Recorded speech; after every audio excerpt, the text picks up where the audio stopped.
Hi, everybody. Welcome back to the Alignment Academy. And today we're going to be talking about how to feel really rich in time, how to live a soft life while working in corporate America so that you can live your best life because you deserve that. Absolutely. So, if you see me looking down, I'm looking at my notes, but let's get into it. And I was thinking about this the other day because I feel rich in time. Like, I never feel like I don't have enough time every day and I'm so short on time and I don't have enough time for me. I'm a self-care queen, a wellness queen. Like, I feel rich in time and I want I want other women to have this mindset because I do feel like society, corporate America will kind of like try to trick you and keep you in a trap and keep you in a cage where you're just so exhausted every single day from working for other people, where you don't really put yourself first. You can't even you don't even have the time and the space to think about what it is that you really want. And it's just a cycle, and I think that it's definitely achievable to break out of it. And there's many different ways to break out of it, but today we're just going to be focused on some of the ways to break out of it. So the first one is do less. I put do less and be more.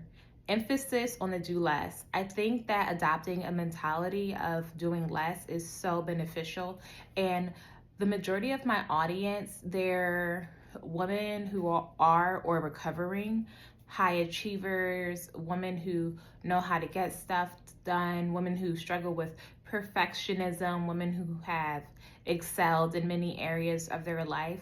So there is this concept of we always just don't need to do the most. And a lot of times there's actually deeper reasons why women have cultivated that perfectionism, that doing more. And sometimes it comes out of this feeling of not feeling enough, not knowing your worthiness, not knowing your value, so that you're always trying to prove yourself. You're always trying to prove yourself with your achievements or with your beauty or with your looks, with your something. You're trying to prove yourself.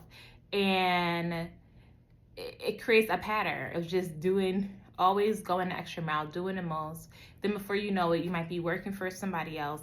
And then you're being so drained because you have a pattern of doing the most. You're doing the most for this career that you low-key don't really even love. You don't even really like your career. And it's a cycle and it's not serving you. So step one is doing less.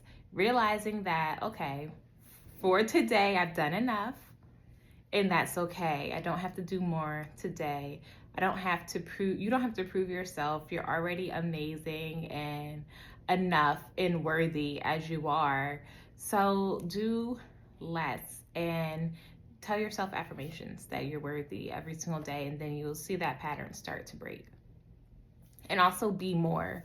So when I say be more, I mean be who you really are. So if you're an artist at heart, do less in all the spaces that aren't serving you and be more of an artist. So if you need to pick up a painting class, instrument class, a dance class, or you want to be a comedian, or you want to have a relationship. So be more and allow yourself to date. And if there's something pulling at you, you know what else is a good sign of this? Jealousy.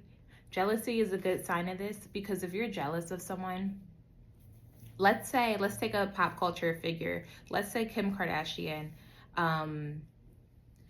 She's a controversial, I like Kim K, but I know that, she's a controversial person, but someone like Kim K, if you look at her and you feel intense jealousy inside of you, you should journal on why. What is making you so jealous when you look at her? Is it the fact that she allows herself to be sexy and sensual, or is it that she's a businesswoman? Or is it that she has that kind of I get paid to exist, vibe?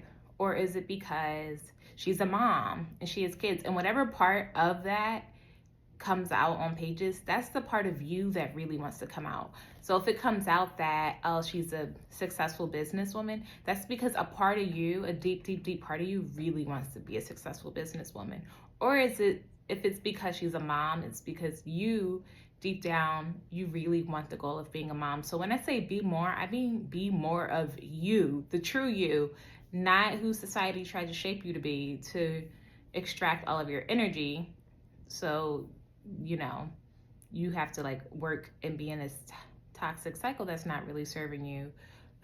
So start pulling your energy and your power back to you. And then for number 2, so I kind of already chatted about this a little bit, but I put prioritize yourself always. And I do that, think this is a mind shift. And I mean, basically like be more selfish. And of course, I'm talking to the women who are overgiving.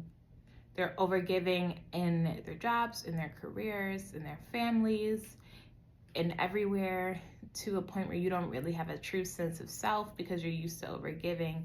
And be more selfish and give yourself the time and the space to really explore who you are and make sure you feel like you're a home base and a safe space for yourself first before you even really start giving the additional extra stuff to extra people. So what happens is when you're an overgiver, so there's like 2 extremes, right? There's like the unhealthy selfish over here where you're like really, like it could be like cruel. Maybe like, I don't know, if you have children, you neglect your children. It's just like, like unhealthy selfish. But then you also have the overgiving over here, and you're overgiving and you're giving to people who don't really even value what you're giving. So it's really a waste, and you feel bitter. You feel bitter because people don't appreciate your overgiving. And I'm saying all of this because I've also experienced all of this as well. But maybe that's in relationships, maybe that's at work. You're starting to feel bitter because people don't even care that you're overgiving. They don't even really see it. And then there's this middle part, there's a healthy middle. So what happens is when you start to be more selfish, you don't just jump overnight over here. You might not even ever get over here because that's just not in you. But what will happen is that you'll become more in the middle of like a healthy, like more balanced person that can prioritize themselves and still be generous with when needed, but also generous to the right people. Key on generous to the right people, because you don't need to be generous to the wrong people. Like if maybe you don't need to be generous to your jobs. Maybe you don't need to be generous while dating because they haven't earned that. Yes, if when you have a husband, etc., there might be times to be generous with your I don't know, like with your time one day or something. But if you're dating, they don't know. They haven't earned any of that yet. So being generous to maybe the children in your family instead of being generous to these random people who don't deserve it. Cool. So then for the next one, if you are in like corporate America, I put remote work, because remote work is still a thing. And remote work makes a difference because, first of all, you don't have people like just like on your neck every day. And this is for the people who their personality type can do remote work. Because I know everything isn't for everyone, but if you can do it and your industry allows it, like definitely explore that, because you won't have people breathing down your neck every day. You also won't have to spend additional time commuting. You also can kind of just do you. As long as you get the work done, like just you get to do you. If you want to take Pilates in the middle of the day during your lunch break, or if you want to sleep in one day, or if you want to, adjust your hours one day and call it, be off early, just giving yourself that flexibility of remote work is really, it saves a lot of energy. I would say I'm a big fan of it. And there are definitely places and spaces that still have that. So I would look into that if that's something that you think could be beneficial to you.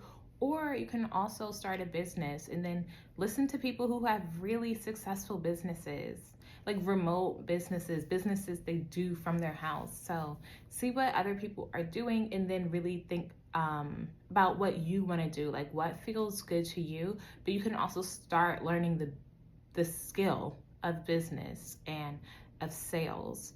So that is always an option for sure.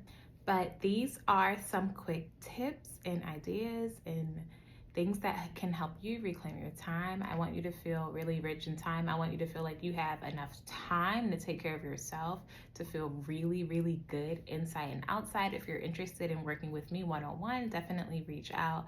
I'll leave my email down below, and I look forward to seeing you in the next one. Bye.